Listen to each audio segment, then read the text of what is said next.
I still remember that morning. The sharp knock on the door, the sound that changed everything.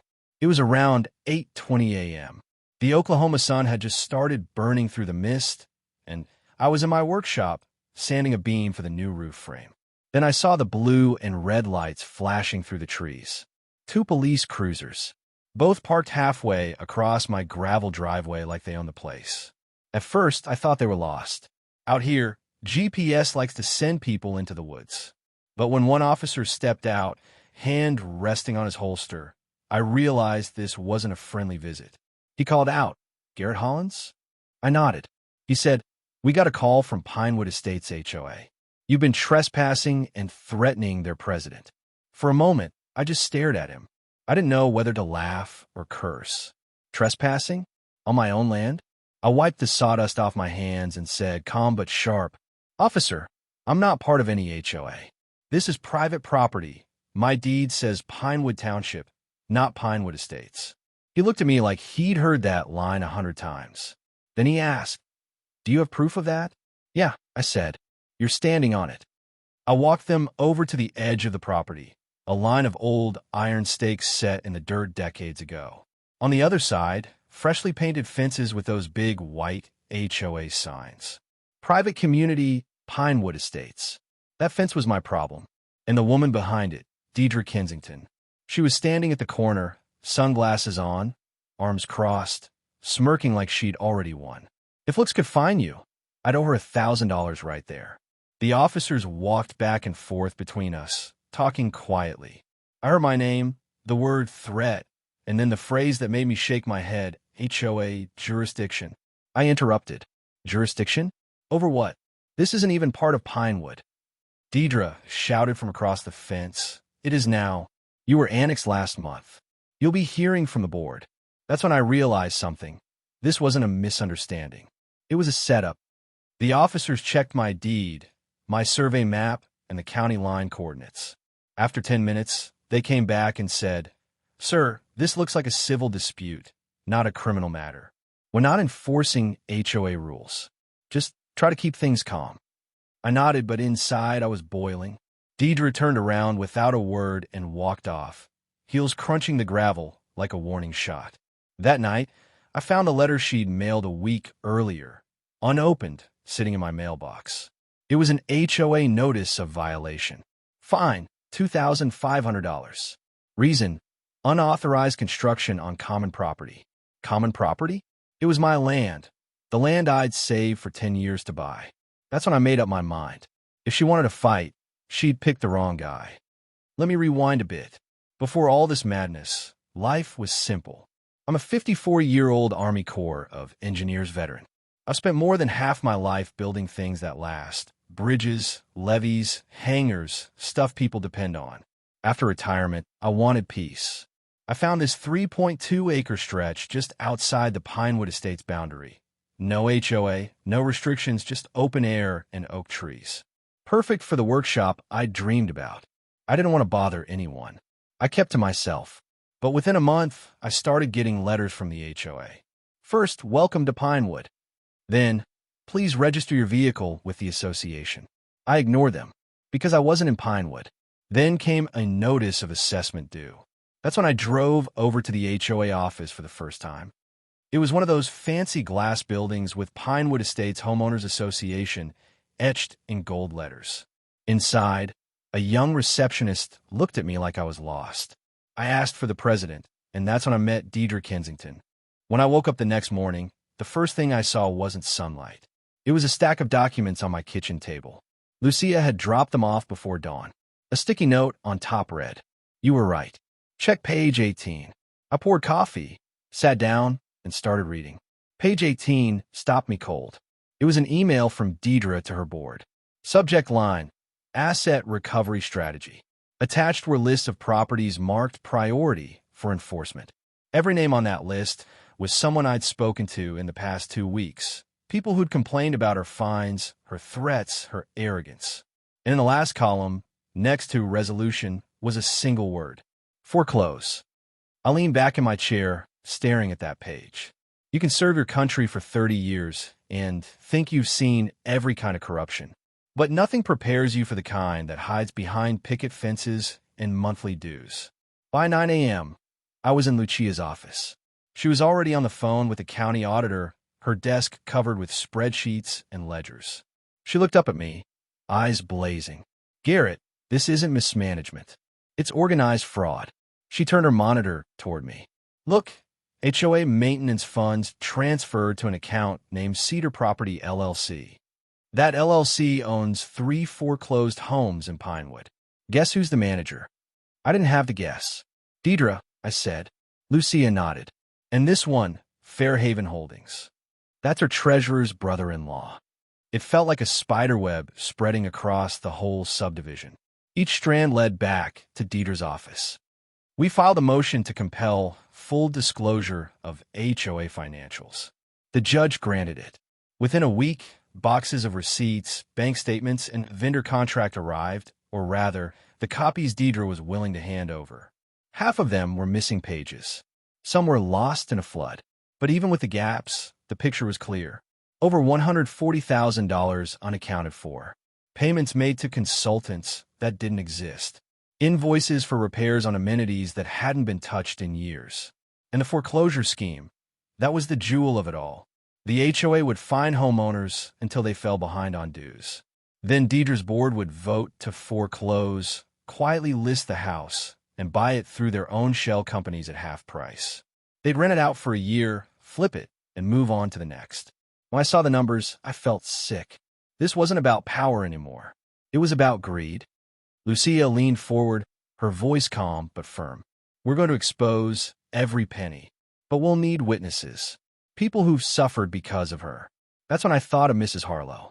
She lived there for 30 years. Her husband built that porch with his own hands. She lost the house over $900 in fines for having non-standard shutters.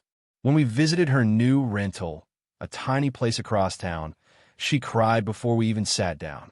"Garrett," she said, "they told me if I paid half, they'd let me stay. But when I came home the next morning, the locks were changed." Lucia took her statement. I held her hand. That's the day this stopped being paperwork and became personal. Word started spreading fast. People in Pinewood who'd once feared Deidre began showing up at my gate, asking questions, sharing stories, dropping off old letters. Every one of them had the same tone, anger mixed with relief. And then one evening, I got a call from Dave, the guy with the mailbox fine. "Garrett, you won't believe this," he said. "They're having a closed meeting tonight. No notice, no agenda. Something's up." I told Lucia. She grabbed her coat. "We're going." We parked a block away and walked in like any other homeowners. The clubhouse lights were dim, curtains drawn. Inside, Deidre sat at the head of the table, whispering to 2 board members. She froze when she saw us. "Meeting's private," she said, voice clipped. Lucia smiled politely. "Open meeting statute says otherwise. Unless you're discussing litigation." Deidre's jaw tightened. "We are." "Good," Lucia said. "Then we'll stay. My client's name is on that litigation." The room went silent. For the next 15 minutes, we just listened. Deidre talked about damage control, media containment, and transferring liquid assets. One board member looked nervous enough to faint. When she realized we weren't leaving, Deidre slammed her folder shut and stormed out. That was the night she stopped pretending. The following week, her attorney filed a restraining order against me, claimed I was harassing the HOA board. The judge denied it in under 5 minutes. The reason? Insufficient evidence. But something strange happened after that hearing. A man approached me in the courthouse hallway, mid-40s, cheap suit, jittery eyes. He said quietly, "You don't know me, but I used to do their books. You might want this." He handed me a thumb drive and walked away before I could thank him. When we opened it back at Lucia's office, it was like finding buried treasure or a bomb.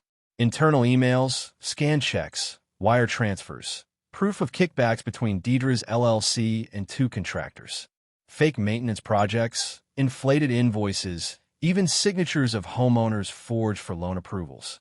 To her treasurer. That's when her lawyer whispered something, and she froze. The judge leaned forward. "Mrs. Kensington, do you wish to respond?"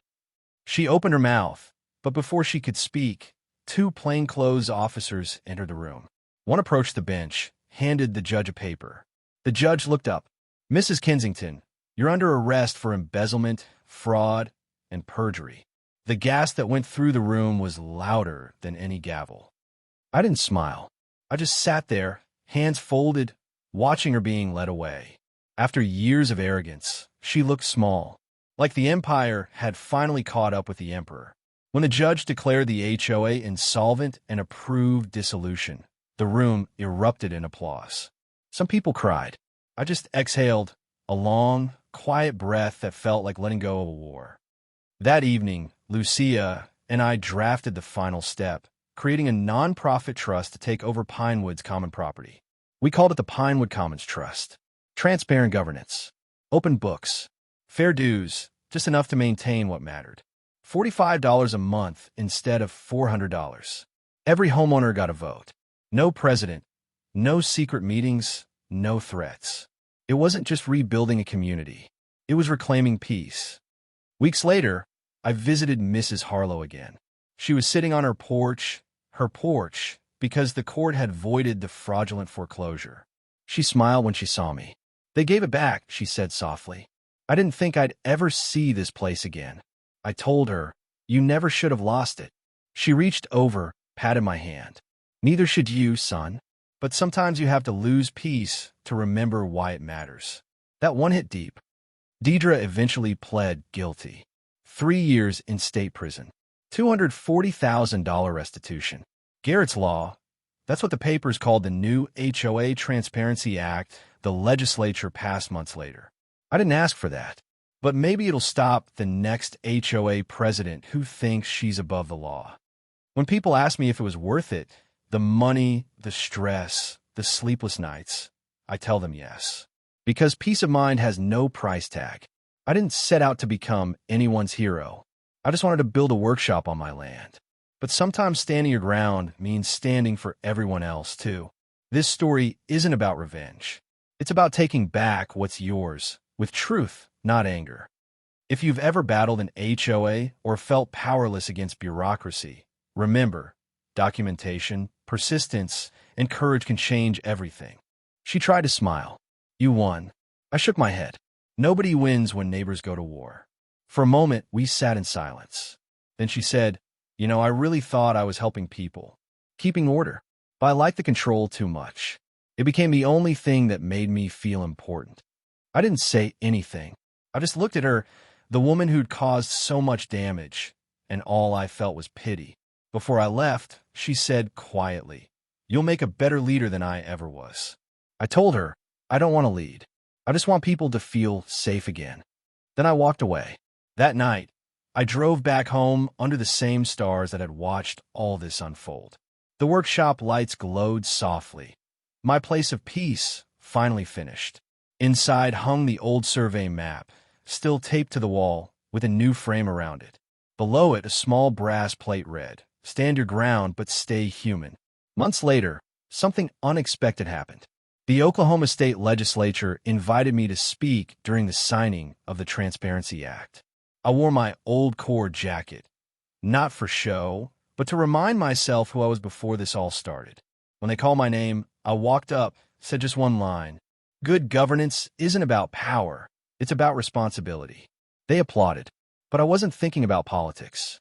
I was thinking about Pinewood, the laughter echoing from the park, the smell of barbecue, the simple joy of a neighborhood that had found itself again. I still get letters. People from across the country, Texas, Arizona, Florida, telling me about their HOAs, their fights, their victories. They call me the guy who beat the HOA. But I don't see it that way. I see it as a lesson. That sometimes the law isn't enough. Sometimes it takes someone who refuses to be intimidated, who refuses to let fear write the rules. And when that happens, things change. Communities heal. People remember they belong to each other, not to a board. Last month, I hosted the first annual Pinewood Open Day. No board, no membership forms, no agendas. Just people. We grilled burgers, played music, and laughed till sunset. Mrs. Harlow brought apple pie. Dave handled the grill. Even the kids from neighboring streets joined in. At the end of the day, someone handed me a microphone and said, "Say something, Garrett." I looked around, at faces smiling, kids running, couples holding hands, and said, "I once thought peace meant being left alone.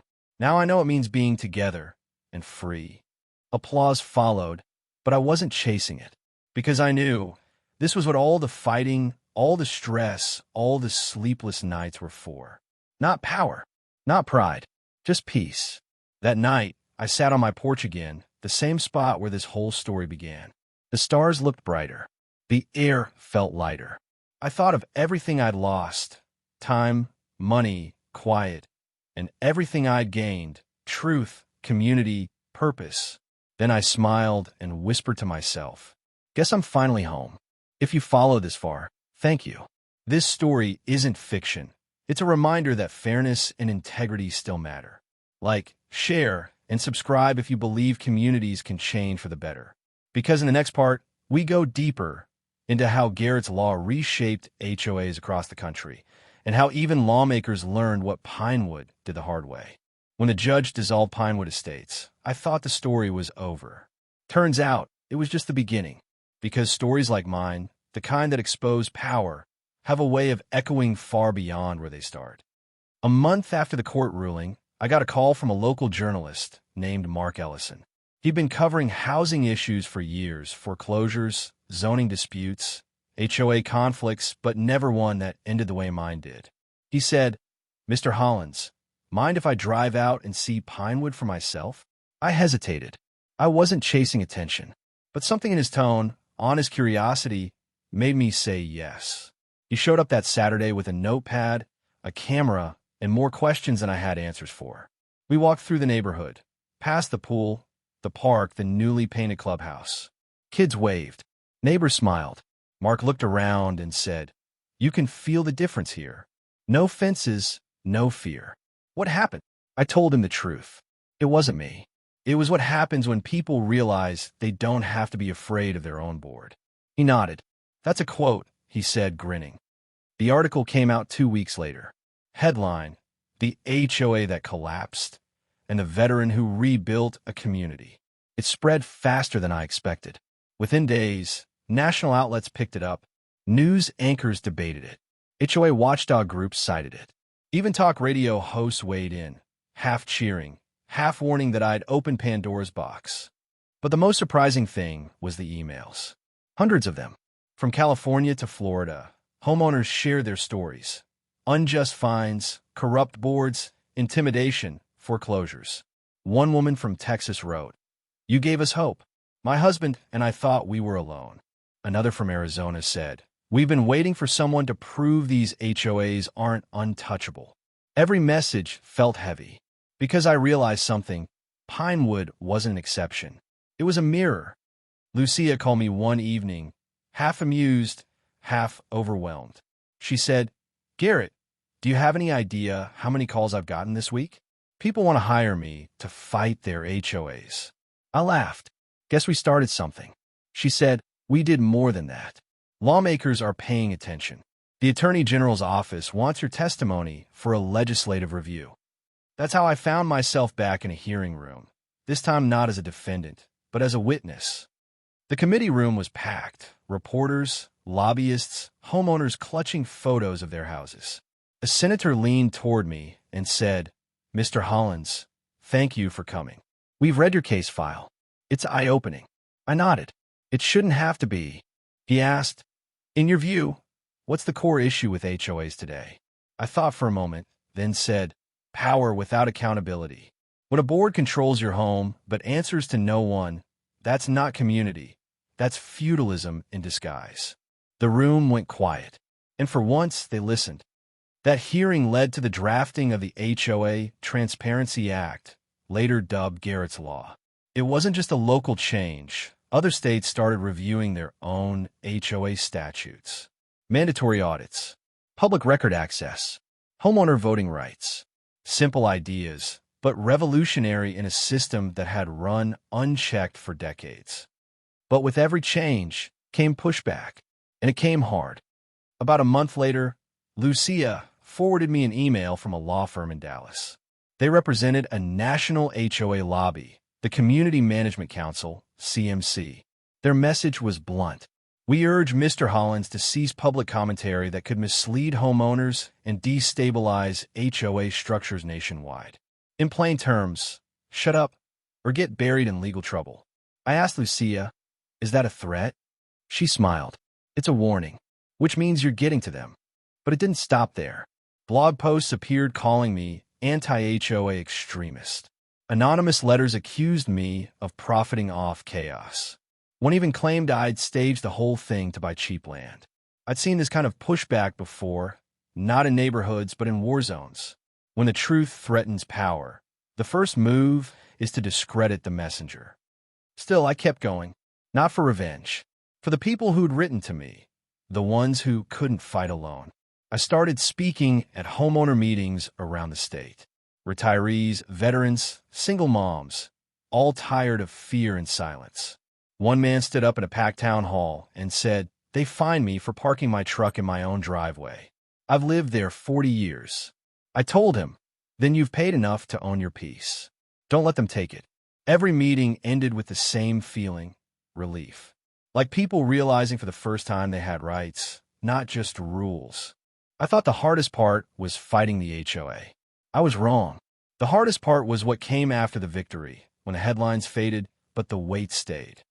For months after Garrett's law passed, I was everywhere. Radio interviews, podcasts, town hall invitations, even a morning show segment titled The Man Who Took Down an HOA. People cheered. They called me a hero. But every time a camera light blinked red, I felt a little more like an actor in a story I didn't write. I never wanted fame. I wanted quiet, the kind you earn after decades of work. But now, quiet was hard to find. Some nights I'd come home, drop my keys, and just sit on the porch, staring at the workshop. The same dream that started all this, building a place of my own, had turned into something I hardly recognized. It wasn't that I regretted it. It's just, when you fight monsters long enough, even victory feels like exhaustion. And in the silence that follows, you start to wonder who you've become. One afternoon, Lucia came by with a bottle of bourbon. She said, you look like someone who forgot how to celebrate. I smiled weakly. Celebration's expensive when you count the cost. She nodded. You lost more than they know. She was right. The fight had cost me friendships, time, sleep, and a part of myself I hadn't realized was fragile, my faith in people. Even in Pinewood, not everyone saw me as a savior. Some neighbors whispered that I brought too much attention. Others said, we missed the old order. At least we knew the rules. Change, I learned, doesn't make everyone happy. Even freedom scares those who lived too long under control. Around that time, my health started to slip. Nothing major, just the usual wear and tear of a 54-year-old body pushed too far for too long. But I ignored it. I told myself, you've faced worse. Until one morning, I collapsed while fixing the workshop roof. The doctor called it stress collapse. He said, Mr. Hollins, your body's fine. Your mind isn't. You need rest. So I took his advice for once. I shut off the phone, packed my truck, and drove west. I spent 3 weeks in Arizona, where the desert looks like time forgot it. No HOA signs. No board meetings. Just silence, wide and honest. I rented a cabin outside Sedona, sat on the porch every night, and watched the sky burn orange, then fade to black. The first week, I didn't think at all. The second week, I started writing, not legal statements, not letters, just thoughts. I wrote about the fight, the people, the irony of having to lose peace to find justice. And somewhere between those pages, I realized something. I've been so focused on protecting land that I'd forgotten how to live on it. When I came home, Pinewood looked smaller, not physically but emotionally. It didn't need me anymore, and that was a good thing. The trust board ran smoothly. The lawns grew wild and free, a beautiful kind of disorder. Kids still laughed, neighbors still waved, but they didn't need Garrett Hollins to keep it going. That's when I knew my purpose here was done. A few weeks later, I held a meeting, one last time, inside the Commons Hall. The same circle of chairs. The same people who'd once stood trembling before Deidre's board now stood tall, confident. I said, it's time I step back. This was never meant to be mine. It was always yours. There was silence at first, then applause. Real applause the kind that means gratitude, not dependence. Mrs. Harlow hugged me and whispered, "You gave us back our home. Now go build yours." That's when I decided to move. I bought a small cabin 2 hours north, near the river where I used to fish as a kid. Just enough land to breathe. No associations. No rules. Just sky and soil. I kept the old workshop at Pinewood as a memorial. They turned it into a community makerspace. Every time I visit, I see kids using the same tools I once used to build fences. Only now, they build birdhouses and benches instead. That's poetic justice, if you ask me. One autumn evening, Mark, the journalist, came back one last time. He said, "We're doing a documentary. The full story. Start to finish. We want you to narrate it." I laughed. "You sure anyone still cares?" He grinned. "People care about truth, Garrett, and they always will." I thought about it, then said yes. Filming took weeks. Standing on that land again, retracing the steps, the police lights, the courtroom, the faces, it all came rushing back. But something felt different this time. There was no anger left in me, just perspective. The director asked me, "If you could tell viewers one thing, what would it be?" I said, "That justice isn't a finish line. It's maintenance. Like fixing a roof, it only lasts if you care enough to check it." They used that as the closing line of the film. When it premiered on a streaming service months later, it trended for a week. Viewers called it the real-life HOA story that feels like a movie. I watched it alone in my cabin, lights off, coffee in hand. When the credits rolled, I smiled. Not because of fame, but because the story finally belonged to everyone. Life since then has been quiet again. The kind of quiet I'd wanted all along. I fish. I build. I write. Sometimes, I still get letters from strangers. "Thank you for giving us courage." Sometimes I answer. Sometimes I don't. Because I've learned that courage isn't something you can give away. It's something people find when they realize they deserve better. One morning, I visited Deidre's daughter again. She was running a small legal nonprofit, helping homeowners navigate HOA disputes. She said, "Funny how life works. The system my mom abused, I'm now trying to fix." I told her, redemption runs in strange directions. She laughed. "You should write that down. Maybe I will someday. Maybe that'll be my next project. Not lawsuits, but lessons. Teaching people how to stand their ground without losing their humanity." Sometimes late at night, I still walk outside and trace the old fence line in my memory. That invisible line between fear and freedom. I realize it was never about property. It was about principle. And principles, I've learned, are just like land. They're only yours if you're willing to defend them. People often ask, "Garrett, would you do it again?" My answer never changes. Yes. 1,000 times yes. Because for every sleepless night, every argument, every headline, there's a child riding a bike freely, a widow sitting peacefully on her porch, a neighborhood that learned to breathe again. And that's worth everything. Today, my land isn't big, but it's enough. Enough to build, to rest, to live, without anyone telling me how. Sometimes I still wake up expecting a knock on the door, a fight. Then I remember, it's over. And I whisper, "You made it, old man." Before I end this story, I want to say something to anyone watching who's standing where I once stood, scared, angry, unsure if they can fight back. You can. Not because you're stronger, but because truth, when you hold it steady, is heavier than any rule book. So document everything. Speak calmly. And never let anyone make you feel small on land you've earned. Justice isn't loud. It's patient. And when it finally arrives, it sounds like silence, the good kind. That's my story.